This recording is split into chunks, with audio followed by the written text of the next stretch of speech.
आज का हमारा टॉपिक इस चैप्टर के अंदर है नेशनल डेवलपमेंट। देखिए टॉपिक तो मतलब बहुत नाम बड़ा लग रहा है ना सुनने में, नेशनल डेवलपमेंट। लेकिन नेशनल डेवलपमेंट टॉपिक इतना बड़ा तो है, लेकिन इसमें कुछ उतना खास नहीं है ना। तो बेसिकली इसमें एक पॉइंट हमने लिखा है, वो क्या है नेशनल डेवलपमेंट। अच्छा, एक तो आपको यहाँ पे ना दो वर्ड मिलेगा, पहला नेशनल और दूसरा डेवलपमेंट। डेवलपमेंट का मतलब आपको समझ में आता है विकास, प्रगति, तरक्की, जो भी आप कह लीजिए। और नेशनल का मतलब क्या होता है, पूरे कंट्री के लेवल पे जब हम लोग बात करते हैं, यानी कि डेवलपमेंट का बात यदि हम लोग पूरे कंट्री के लेवल पे बात करते हैं तो उसी को हम लोग कहते हैं नेशनल डेवलपमेंट। ठीक है, देखिए क्या लिखा हुआ है, national development includes improvement in living standard of the people, increase in income of the people, providing basic facilities like health, education etcetera to the people of the country. मतलब यहाँ पे पूरे कंट्री का, या फिर आप इसको बोलिए कि पूरे नेशन का डेवलपमेंट किस प्रकार से होगा। हम कब कहेंगे कि हमारे कंट्री का डेवलपमेंट हो रहा है, तब कहेंगे जब हमारे कंट्री में रहने वाले लोगों का लिविंग स्टैंडर्ड क्या हो जाए, बढ़ जाए। ठीक है, उसका इनकम बढ़ जाए, उसको बेसिक जो फैसिलिटी है उसको वो प्रोवाइड किया जाए, जैसे हेल्थ है, एजुकेशन है, और भी बहुत अलग अलग प्रकार के होते हैं, जैसे सेफ ड्रिंकिंग वाटर भी होता है, हाउसिंग भी होता है, फूड भी होता है, शेल्टर भी होता है। तो इन सब चीज़ों को यदि हमारे लोग प्राप्त कर पा रहे हैं, उनको ये मिल पा रहा है पूरे कंट्री के लोगों को, तब कहेंगे कि हमारा जो नेशन है, यानी कि हमारा जो कंट्री है वो डेवलप कर रहा है। तो नेशनल डेवलपमेंट का मतलब समझ में आया। डेवलपमेंट किस बेसिस पे होना चाहिए, पूरे कंट्री के बेसिस पे होना चाहिए, यानी कि उस कंट्री में रहने वाले सारे लोगों का यदि डेवलपमेंट हो रहा है, जैसे उसका लिविंग स्टैंडर्ड बढ़ रहा है, उसका इनकम बढ़ रहा है, उसको बेसिक फैसिलिटी मिल रहा है, तो हम लोग जाके कह सकते हैं कि हमारे पूरे नेशनल, यानी कि हमारे पूरे नेशन का या फिर हमारे पूरे कंट्री का डेवलपमेंट हो रहा है, तभी हम लोग कह पाएंगे। ठीक है, तो यही हमारा कहलाता है नेशनल डेवलपमेंट। कोई दिक्कत नहीं इसमें। चलिए, तो आज का हमारा बेसिकली ये वाला जो नेशनल डेवलपमेंट टॉपिक था, नाम तो बहुत भारी भरकम सुनने में लगता है, लेकिन इतना कुछ इसमें खास है नहीं। लेकिन इसके जो अगले वाला टॉपिक है, अगला वाला how to compare different countries और स्टेट्स, ये बहुत इंपॉर्टेंट है। इस पूरे के पूरे चैप्टर में सबसे इंपॉर्टेंट और सबसे वैल्यूएबल टॉपिक यदि कोई है तो यही टॉपिक है, क्योंकि इसमें आपको बहुत नए नए चीज़ों के बारे में सीखने को मिलेगा। ठीक है, तो इस बात को आप ज़रा ध्यान से समझिएगा, इसमें क्या बात किया गया है। देखो सबसे पहले, for comparing countries the income of the country is considered to be one of the most important attributes. अच्छा, हम लोग कहते हैं ना कि इंडिया डेवलप कंट्री नहीं है, अमेरिका डेवलप कंट्री है, चाइना डेवलप कंट्री है, ऑस्ट्रेलिया डेवलप कंट्री है। समझिएगा ध्यान से यहाँ पे क्या बात कर रहे हैं। जब हम लोग कहते हैं कि कोई कंट्री डेवलप है, कैसे पता लगाते हैं हम लोग कि वो कंट्री डेवलप है? क्या वहाँ के लोग अच्छे कपड़े पहन रहे हैं, अच्छे फैसिलिटी उसको मिल रहे हैं, अच्छे घरों में रह रहे हैं, अच्छे गाड़ी में घूम रहे हैं? क्या इसी आधार पे हम कहते हैं कि वहाँ का कंट्री हमारा डेवलप कंट्री है? इसी आधार पे कहते हैं क्या? नहीं, ये बिल्कुल आधार, ये नहीं कि ये तरीका बिल्कुल गलत है। मतलब कि इस टॉपिक में हम लोग ये भी सीखने वाले हैं कि एक कंट्री को दूसरे कंट्री से किस प्रकार से हम लोग कंपेयर करते हैं और कैसे पता लगाते हैं कि कोई कंट्री गरीब कंट्री है और कोई कंट्री अमीर कंट्री है, वो कैसे पता लगाते हैं हम लोग, वही हम लोग आज यहाँ पे सीखेंगे। और यहाँ पे हम लोग आज ये भी जानने की कोशिश करेंगे कि हमारा भारत, यानी कि हमारा इंडिया किस कैटेगरी में आता है, अमीर वाले कैटेगरी में या गरीब वाले कैटेगरी में, ये भी हम लोग इसमें जानने की कोशिश करेंगे। चलिए, तो सबसे पहले हम यहाँ पे बात करते हैं, for comparing countries the income of the country is considered to be one of the most important attributes. यानी कि यदि आपको दो या दो से ज़्यादा कंट्री को आपस में कंपेयर करना है, तो उस कंट्री का क्या आप ले लो, इनकम ले लो, तो आप पता कर सकते हो कि कौन सा कंट्री अच्छा है, यानी कि कौन सा कंट्री अच्छे कंडीशन में है और कौन सा कंट्री बुरे कंडीशन में है। यहाँ पे किसका बात किया गया, सबसे पहले इनकम का बात किया गया। मतलब कि यदि आपको दो कंट्री को आपस में कंपेयर करना है तो क्या पता कर लो, उस कंट्री का इनकम पता कर लो। फिर आपको लग रहा होगा कि सर कंट्री का इनकम मतलब क्या हुआ, समझ में नहीं आया, इसका मतलब समझाइए, बताते हैं। देखो आगे चल के ना ये इनकम भी गलत साबित होता है, आगे बढ़ते हैं, लेकिन हाँ आगे एक एक करके हम लोग पढ़ेंगे तो अब हर चीज़ मिलता चला जाएगा। इसके बाद लिखा हुआ है the income of the country is the income of all the residents of the country. यदि हम यहाँ पे बात करें इनकम ऑफ द कंट्री, इसका मतलब है कि उस कंट्री में रहने वाले जितने भी रेसिडेंट हैं, यानी कि जितने भी रहने वाले लोग हैं, उन सबके पास पैसा कितना है, उन सबको आपस में इकट्ठा करके काउंट करो, उसी को हम लोग कहते हैं इनकम ऑफ द कंट्री। समझिएगा ध्यान से यहाँ पे क्या बात किया जा रहा है।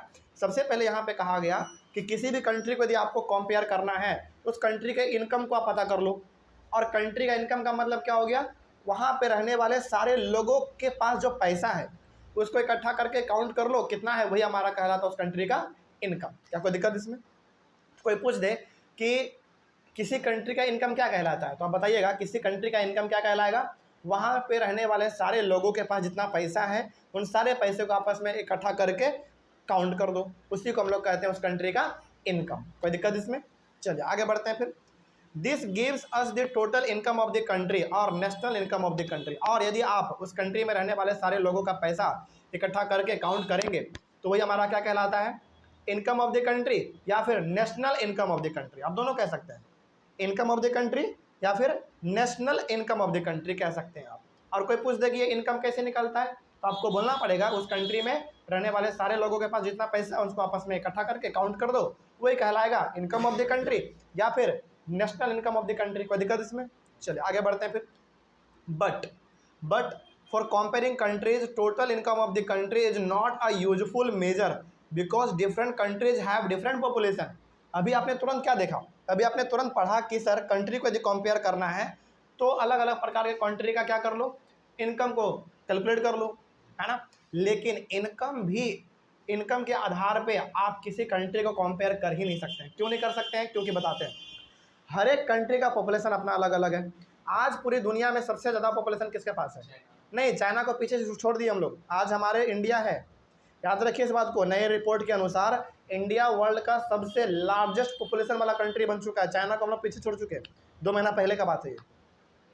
न्यूज़ नहीं देखे आप लोग? कितना बड़ा न्यूज़ है ये, शॉकिंग न्यूज़ था ये, पूरा वायरल था पूरा न्यूज़।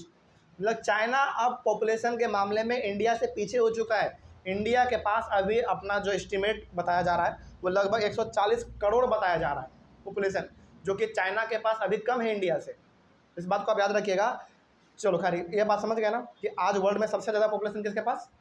इंडिया के पास। लेकिन यहाँ पे ना इनकम के आधार पे आप कंट्री को कंपेयर नहीं कर सकते। क्यों नहीं कर सकते? क्योंकि हर एक कंट्री का पॉपुलेशन अपना अलग अलग है। तो ज़रा सोचिए, इस पूरी दुनिया में सबसे ज़्यादा पॉपुलेशन किसके पास? इंडिया के पास। तो इस मायने में तो इंडिया सबसे डेवलप होना चाहिए। क्या इंडिया डेवलप है? यदि हम कंपेयर करें अमेरिका और इंडिया के बीच में तो ऑब्वियस सी बात है इंडिया पीछे है। इसका मतलब ये हो गया कि हम उस कंट्री के इनकम के आधार पे हम कंट्री को कंपेयर नहीं कर सकते। कोई रीज़न पूछ दे क्यों? इसलिए नहीं कर सकते क्योंकि हर एक कंट्री का पॉपुलेशन अपना अलग अलग है। यदि इसी बेसिस पे हम लोग कंपेयर करने लगे तब तो इंडिया हमारा सबसे डेवलप होना चाहिए वर्ल्ड में, लेकिन क्या है? नहीं है। तो यहाँ पे क्या समझा आपने ये समझा कि इनकम के आधार पे कंट्री को कंपेयर नहीं किया जा सकता है। तो फिर सर करेंगे किस आधार पे, इसके बारे में भी हम लोग जानेंगे। देखिए, due to this we calculate the average income of the country. अब किस आधार पे कंपेयर करेंगे? उस कंट्री का एवरेज इनकम निकालेंगे हम लोग। अब सर ये एवरेज इनकम क्या है बताते हैं, ज़रा देखिए ध्यान से। Formula to calculate the average income of the country is equal to total income of the country is divided by the total population of that country. समझिएगा ज़रा ध्यान से। और यही फॉर्मूला आपके बुक में भी लिखा हुआ होगा। फॉर्मूला बेसिकली नहीं होगा, स्टेटमेंट के रूप में लिखा हुआ होगा। ठीक है, आप लाइन बाय लाइन एनसीईआरटी को पढ़ेंगे ना तो आपको ये चीज़ मिलेगा। समझिए यहाँ पे क्या बात किया जा रहा है। यहाँ पे सबसे पहले हमने आपको बताया कि किसी भी कंट्री को कंपेयर करना है तो उसके इनकम को पता कर लो, आपको मालूम चल जाएगा। जिसका इनकम ज़्यादा वो डेवलप हो जाएगा ज़्यादा, जिसका इनकम कम वो लेस डेवलप होगा। लेकिन आगे चल के आपने क्या देखा? आपने आगे चल के ये देखा कि इनकम के बेसिस पे हम लोग कंट्री को कंपेयर नहीं कर सकते। क्यों नहीं कर सकते? क्योंकि हर एक कंट्री का पॉपुलेशन अपना अलग अलग है। तो अब यहाँ पे कंट्री को यदि वाकई में, यदि वास्तव में, हकीकत में यदि आपको कंपेयर करना ही है तो अब आपके पास एक तरीका आता है कंट्री को कंपेयर करने का। उस तरीके को हम लोग कहते हैं एवरेज इनकम। क्या कहेंगे? एवरेज इनकम कहेंगे। ठीक है, और ये एवरेज इनकम का फॉर्मूला क्या है देखिए ज़रा ध्यान से। Total income of the country. अच्छा, total income of the country का मतलब क्या हो गया? उस कंट्री के रहने में, उस कंट्री के अंदर जितने भी पॉपुलेशन है उन सारे के पास कितना पैसा है उन सबको इकट्ठा करके कैलकुलेट कर दो, वही हमारा निकल जाएगा total income of the country. कोई दिक्कत नहीं इसमें। तो सबसे पहले क्या करना है आपको? उस कंट्री में जितने भी पॉपुलेशन है उन सारे के पैसे को कैलकुलेट कर दो। क्या मिल जाएगा हमको? Total income of the country मिल जाएगा। उसको डिवाइड कर दो उस कंट्री के पॉपुलेशन से। जैसे मान लीजिए हमारे इंडिया का यदि एवरेज इनकम निकालना हो तो हम क्या करेंगे? इंडिया में 140 करोड़ आदमी है। 140 करोड़ के आदमी के पैसे को हम लोग इकट्ठा करेंगे, ठीक है, और उन सबको हम लोग कैलकुलेट कर लेंगे। जितना आएगा उसको डिवाइड करेंगे किससे? पॉपुलेशन से। और कितना पॉपुलेशन है भारत के पास अभी फिलहाल? 140 करोड़ पॉपुलेशन है। तो जो आंसर आएगा उसी को हम लोग कहेंगे average income of the country. तो एवरेज इनकम निकालने का फॉर्मूला क्या हो गया, याद रखिए एग्जाम में पूछा जाता है। फॉर्मूला हो गया total income of the country divided by total population of the country. कोई दिक्कत नहीं इसमें। ये जो आंसर हमारा आएगा वो क्या कहलाएगा, एवरेज इनकम कहलाएगा। और एवरेज इनकम के बारे में और आप समझिए, अभी और इसमें बहुत कुछ सीखना है, अभी अधूरा है फिलहाल, अभी फिलहाल पूरा ये हमारा अधूरा है। उसके बाद this is the average income of the country, यानी कि जो आंसर आपका आएगा वही हमारा कहलाएगा average income of the country. The average income is also called per capita income. याद रखिएगा एवरेज इनकम को हम लोग पर कैपिटा इनकम भी कहते हैं। और यही चीज़ आपको यहाँ पे समझना है, यही समझना है। देखिए अब जरा समझिएगा ध्यान से, यहाँ पे क्या कहा जा रहा है। सबसे पहले ये टॉपिक ना बहुत कन्फ्यूजन वाला टॉपिक है, इसलिए हम चाह रहे हैं कि पूरा एकदम क्लियर करते चले जाए। सबसे पहले हमने आपको बताया कि यदि दो कंट्री को आपस में कंपेयर करना है तो वहाँ के इनकम को पता कर लो। इनकम ज़्यादा मतलब कि वो कंट्री डेवलप होगा, इनकम कम मतलब कि वो कंट्री लेस डेवलप होगा। लेकिन बाद में हमने आपको बताया कि नहीं, इनकम के आधार पे आप इनकम के बेसिस पे कंपेयर नहीं कर सकते। क्यों नहीं कर सकते, क्योंकि पॉपुलेशन सबका अपना अलग अलग है। यदि हम लोग कंपेयर करने लगे इनकम के बेसिस पे तब तो इंडिया सबसे आगे होना चाहिए, लेकिन क्या है, नहीं है। एक्चुअली में है क्या इंडिया आगे, नहीं है। तो इसके लिए हम लोग एक तरीका निकालते हैं एवरेज इनकम का। एवरेज इनकम का formula total income of the country divided by total population of the country. Answer जो आएगा हमारा वो आंसर कहलाएगा हमारा एवरेज इनकम। और एवरेज इनकम का दूसरा नाम पर कैपिटा इनकम। और ये पर कैपिटा इनकम और एवरेज इनकम क्या है इसको आप समझिए। जब आप total income of the country को टोटल पॉपुलेशन से डिवाइड करेंगे, वो जो आंसर आएगा ना वो आएगा हमारा एवरेज इनकम, या फिर आप उसको और क्या कह सकते हैं, पर कैपिटा इनकम कह सकते हैं। वो आंसर क्या है बेसिकली मालूम है, वो जो आंसर आएगा वो ये बताता है कि उस कंट्री का एक आदमी एक साल में कितना पैसा कमाता है। समझिएगा ध्यान से, यहाँ पे यही सबसे मेन रीज़न है एक कंट्री को दूसरे कंट्री से कंपेयर करने का, यही तरीका है। यानी कि एवरेज इनकम का फॉर्मूला क्या देखा आपने, total income of the country divided by total population of the country, ये देखा आपने।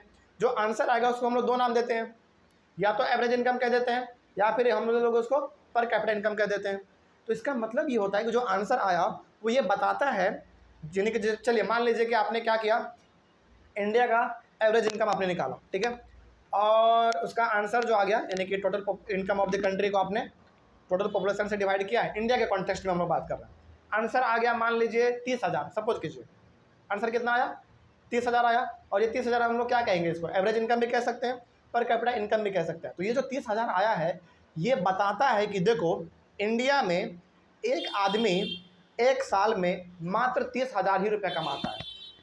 क्या ये हकीकत है, नहीं, उससे ज़्यादा कमाता है, लेकिन इसीलिए तो इसका नाम पड़ गया है एवरेज इनकम। एवरेज कभी भी बिल्कुल सटीक नहीं होता, याद रखिए।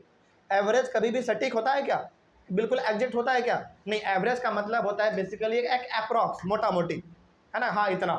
तो यहाँ पे दो वर्ड आपको समझना पड़ेगा, एक एवरेज इनकम और दूसरा पर कैपिटा इनकम। दोनों एक ही वर्ड है लेकिन यहाँ पे दोनों का मतलब अलग है।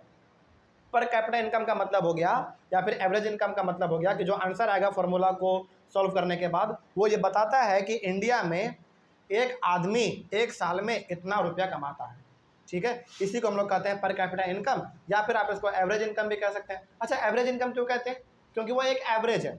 हकीकत में देखा जाए तो एक आदमी तो लाखों रुपये कमा लेता है एक साल में, 10 लाख रुपये कोई कमा लेता है, कोई एक साल में करोड़ों रुपये कमा लेता है। लेकिन क्या वो बिल्कुल हकीकत है क्या, नहीं, वो एक एवरेज बताता है आपको, इसीलिए इसका नाम पड़ गया है एवरेज इनकम या फिर पर कैपिटा इनकम। तो इन दोनों का मतलब क्या समझना है आपको, ये समझना है कि एक आदमी एक साल में कितना पैसा कमाता है, उसी को हम लोग एवरेज इनकम कहते हैं या फिर उसको हम पर कैपिटा इनकम कहते हैं। निकालने का फॉर्मूला क्या है, total income of the country divided by total population of the country. कोई दिक्कत इसमें, चलिए आगे बढ़ते हैं। फिर आगे द एवरेज इनकम और per capita income is calculated in dollar so that all countries can be compared. इस बात को भी आप याद रखेंगे कि एवरेज इनकम और पर कैपिटा इनकम जो निकाला जाता है ना, ये डॉलर में निकाला जाता है। किस में निकाला जाता है, डॉलर में। क्यों डॉलर में निकाला जाता है मालूम है, क्योंकि डॉलर जो है ना एक इंटरनेशनल करेंसी है।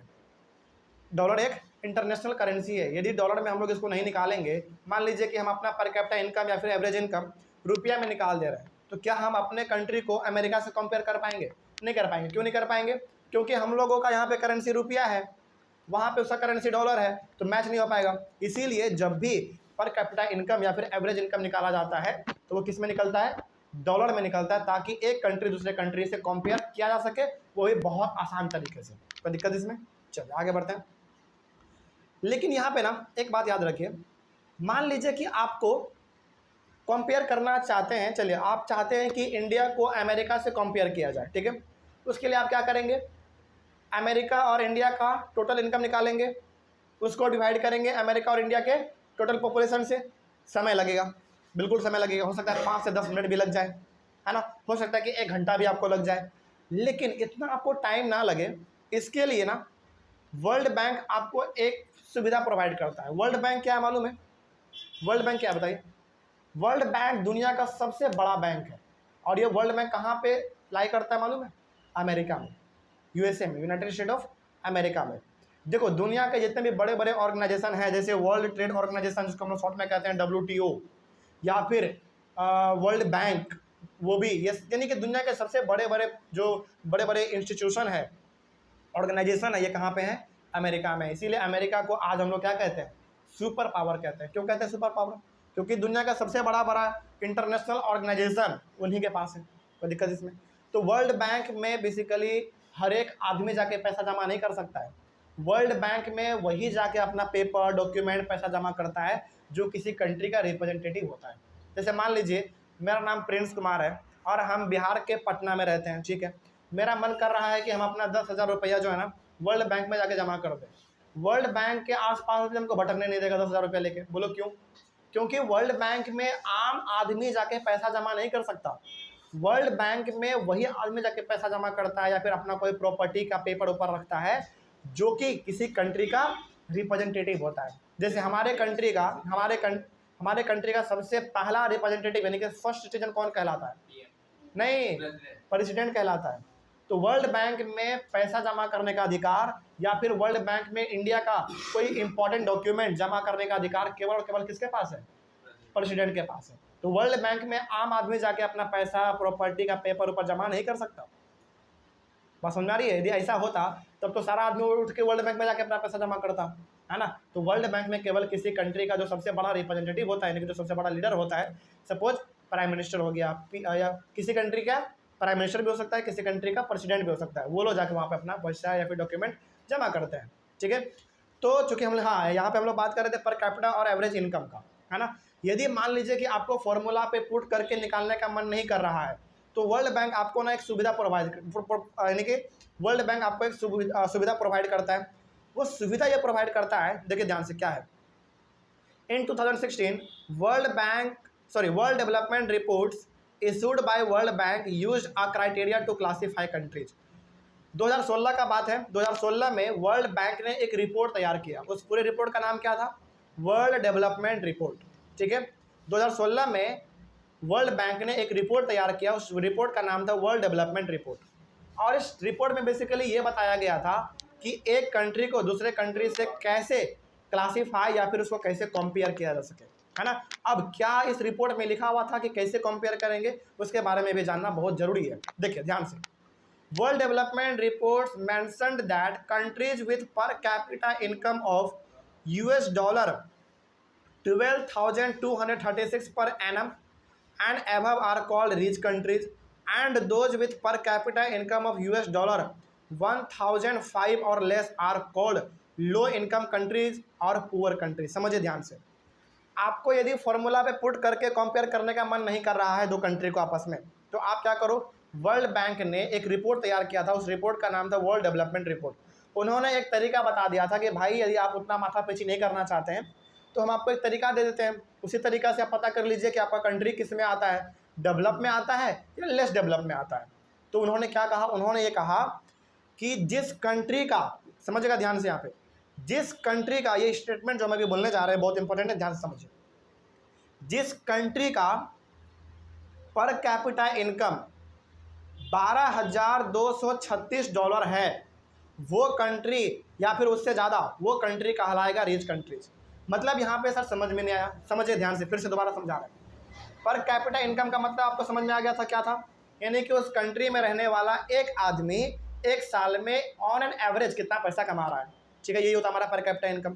तो वर्ल्ड बैंक कहता है ना कि देखो, जिस कंट्री का पर कैपिटा इनकम, यानी कि जिस कंट्री का एक आदमी एक साल में $12,236 या फिर उससे ज़्यादा कमाता है, वो कंट्री हमारा रिच कंट्री या फिर डेवलप कंट्री कहलाएगा। समझिएगा ध्यान से यहाँ पे क्या बात कहा जा रहा है। एक बार दोबारा बताएं या फिर समझ गए? दोबारा बताएं, फिर से सुनो पहले। जिस कंट्री का एक आदमी एक साल में $12,236 कमाता है या फिर उससे ज़्यादा कमाता है, डॉलर में यहाँ पे बात हो रहा है, रुपया में नहीं, डॉलर में, तो वो कंट्री हमारा अमीर कंट्री या फिर डेवलप कंट्री कहलाएगा। ठीक है, ये कौन हमको बताया ऐसा तरीका? वर्ल्ड बैंक बताया। ठीक है, आगे और दूसरा, जिस कंट्री का एक आदमी एक साल में $1,005 या फिर उससे कम पैसा कमाता है एक साल में, वो कंट्री हमारा लो इनकम कंट्री कहलाएगा या फिर आप उसको पुअर कंट्री भी कह सकते हैं या फिर लेस डेवलप कंट्री भी कह सकते हैं। कोई दिक्कत समझने में? बात समझ में आ रही है? मतलब यहाँ पे ये कहा जा रहा है कि पर कैपिटा इनकम इसलिए पहले समझना बहुत ज़रूरी था। पर कैपिटा इनकम का मतलब क्या होता है कि एक आदमी एक साल में ऑन एन एवरेज कितना पैसा कमा रहा है ना, इसी को हम लोग कहते हैं पर कैपिटा इनकम। तो वर्ल्ड बैंक ने कहा कि देखो, जिस कंट्री का एक आदमी एक साल में $12,236 या फिर उससे ज़्यादा कमाएगा तो वो कंट्री हमारा कहलाएगा डेवलप कंट्री या फिर रिच कंट्री। लेकिन जिस कंट्री का एक आदमी एक साल में $1,005 या फिर उससे कम पैसा कमाता है, वो कंट्री हमारा लेस डेवलप कंट्री या फिर लो इनकम कंट्री या फिर पुअर कंट्री कहलाएगा। कोई दिक्कत इसमें? चलिए, तो ये हो गया हमारा क्राइटेरिया। लेकिन सवाल है कि सर फिर इंडिया किस में आता है? डेवलप में आता है या लेस डेवलप में आता है? इंडिया इन दोनों में नहीं आता है, इंडिया बीच में आता है।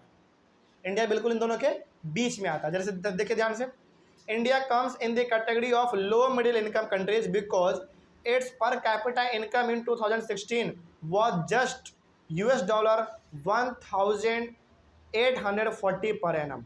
2016 का ये रिपोर्ट है, आपके बुक में यदि अलग साल का रिपोर्ट है तो उसको आप वहाँ पे करेक्ट कर लीजिएगा। कितना है आपके बुक में रिपोर्ट?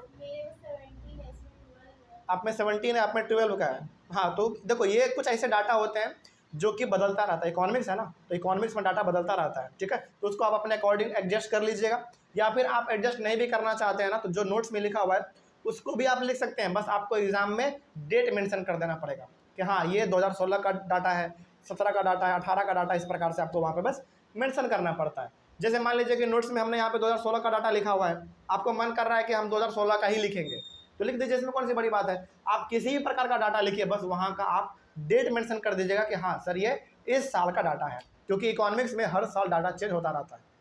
ठीक है, इस बात को आप याद रखेंगे। तो इंडिया जो है ना 2016 में इंडिया का एक आदमी एक साल में $1,840 कमाता था। तो बताओ ये हमारा किस में आ गया? बीच में आ गया ना, बिल्कुल बीच में आ गया। तो इंडिया ना ही डेवलप कंट्री है ना ही लेस डेवलप कंट्री है, इंडिया इन दोनों के बीच में आता है। बात समझा रही है? मिडिल में आता है, यानी कि हम लोग अभी फिलहाल बीच में हैं और आगे हम लोग बढ़ रहे हैं। हो सकता है आने वाले समय में हम लोग रिच कंट्री के कैटेगरी में आ जाएं, है ना। कोई दिक्कत इसमें? ये टॉपिक समझ में आया? चलिए आगे बढ़ते हैं फिर। अच्छा, इसके बाद तो फिर ख़त्म हो गया।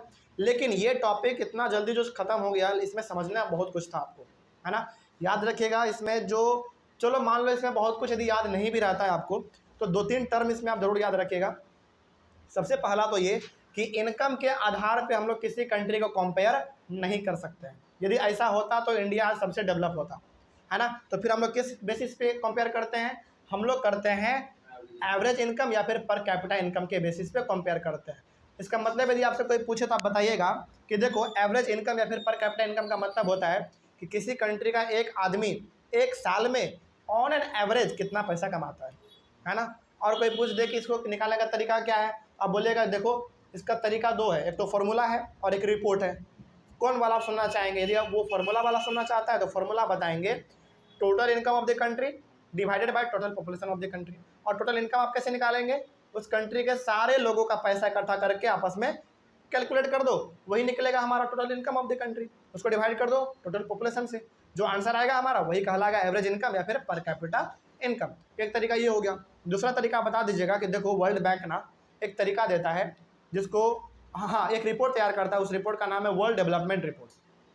ठीक है, उसमें ये कहा गया है कि भाई देखो जो कंट्री यानी कि जिस कंट्री का एक आदमी एक साल में $12,236 से ज़्यादा या फिर उतना भी कमाता है तो वो कंट्री डेवलप या फिर रिच कंट्री कहला जाएगा, माना जाएगा। या फिर जिस कंट्री का एक आदमी एक साल में $1,005 मात्र कमाता है या फिर उससे कम कमाता है तो वो कंट्री हमारा लेस डेवलप कंट्री या फिर लो इनकम कंट्री या फिर पुअर कंट्री कहलाएगा। तो इंडिया हमारा इन दोनों में नहीं आता है, हमारा इंडिया बेसिकली इन दोनों के बीच में आता है। तो दिक्कत इसमें, चलो तो ये वाला टॉपिक हमारा खत्म हो गया। तो याद रहेगा फॉर्मूला, एवरेज इनकम या फिर पर कैपिटल इनकम निकालने का फॉर्मूला याद रहेगा। चलिए तो ये वाला टॉपिक हमारा खत्म होता है। अगले वाले क्लास में डिस्कस करेंगे इनकम एंड अदर क्राइटेरिया। ठीक है, चलिए मिलते हैं अगले वाले क्लास में। Thank you very much.